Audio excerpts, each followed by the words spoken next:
Shalom sobat-sobat yang dikasihi Tuhan, ada kabar sukacita yang hendak saya sampaikan kepada Anda semuanya.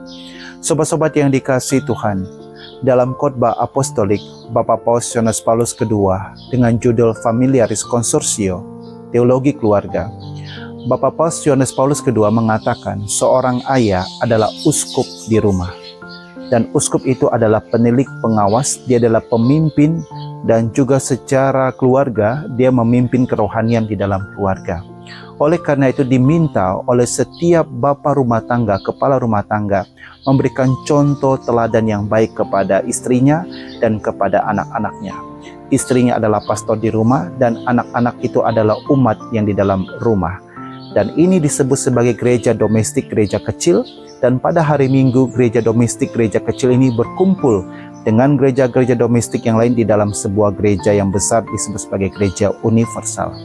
Sobat-sobat yang dikasihi Tuhan, begitu pentingnya keteladanan yang diberikan oleh seorang uskup, yaitu bapak rumah tangga di dalam rumah kepada anak-anaknya, sehingga akan menghasilkan generasi-generasi yang cemerlang, generasi-generasi yang bagus pada masa mendatang.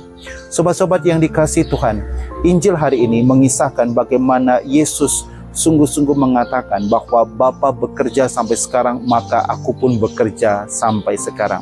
Dan kata-kata ini tidak disukai oleh banyak orang-orang Yahudi. Mengapa demikian?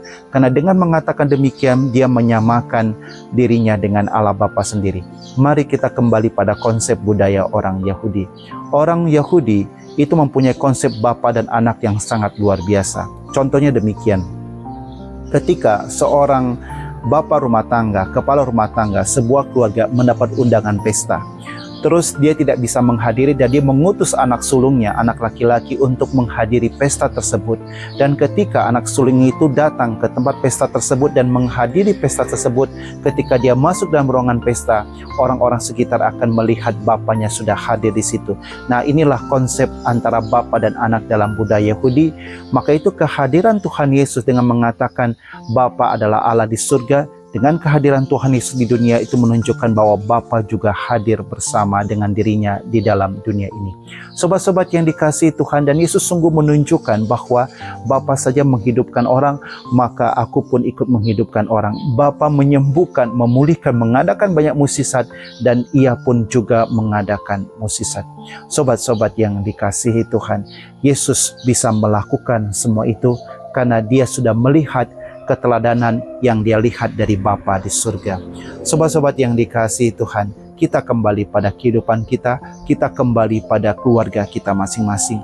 Jikalau Anda ingin anak-anakmu hidup saleh, hidup baik, hidup benar, rajin berdoa, rajin berbuat baik kepada banyak orang, engkau mesti mulai dari dirimu sendiri, yaitu kepala rumah tangga, ibu rumah tangga, dan keteladanan itu engkau berikan kepada anak-anakmu. Santo Santa sudah membuktikan, contohnya Mother Teresa. Dia begitu kuat dalam mengasihi dan mencintai orang-orang India yang kelaparan, yang kemiskinan. Mengapa dia mempunyai suatu passion yang sangat luar biasa menolong orang-orang susah? Karena dari kecil dia sudah terbiasa melihat orang tuanya, papanya menolong orang-orang susah di rumah mereka. Sobat-sobat yang dikasihi Tuhan, saya kembali juga dari pengalaman nyata saya. Dari kecil saya sudah melihat papa dan mama saya rajin berdoa rosario. Pada jam 9 malam, waktu kami masih di Bangka, jam 9 malam, dunia dalam berita, papa biasanya menyalakan lilin di altar kecil di rumah kami dan berdoa rosario. Papa duduk di atas kursi dan mama duduk di bawah kursi dan berdoa bersama-sama dengan papa. Dan itulah pengalaman yang saya lihat dari kecil sampai saya besar.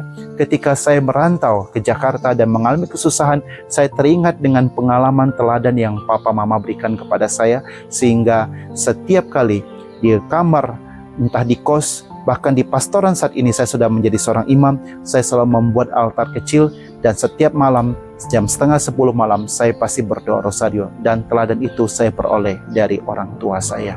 Sobat-sobat yang dikasihi Tuhan, kalau Anda ingin masa depan anak-anakmu cerah, cermelang di kemudian hari kelak, mulailah dari hari ini, mulailah dari dirimu. Seorang orang tua harus memberikan teladan yang baik kepada anak-anaknya, biar anak-anak itu merekam itu semua dan dia akan melaksanakan itu dalam kehidupannya. Secara psikologi sudah terbukti 14 kali seorang anak melihat perbuatan dari orang tuanya, anak pasti akan mengikuti apa yang dilakukan oleh orang tuanya. Kalau orang tua mencerminkan suatu perbuatan yang baik, berdoa, hidup saleh, hidup benar, tidak mabuk-mabukan, tidak berbuat jahat, dan dia tunjukkan kepada anaknya berkali-kali bahkan bertahun-tahun, anak itu pasti akan mengikutnya. Kalaupun orang tua memberikan contoh yang tidak baik, merokok misalnya mencuri juga, berkata-kata kasar, sebanyak 14 kali, percayalah anak itu akan menjadi seorang pemabuk juga, akan sibuk dengan memaki orang dengan kata-kata kasar dan akan melakukan perbuatan yang jahat.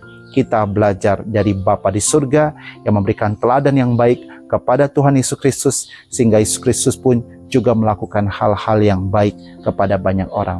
Ketika kita dibaptis, kita sebagai anak Allah, kita anak angkat Allah. Kalau kita sebagai anak angkat Allah, berarti kehadiran kita juga mencerminkan kehadiran Bapa di surga di dunia. Mari kita tunjukkan bahwa kita adalah anak Allah. Shalom, Tuhan memberkati Anda semuanya.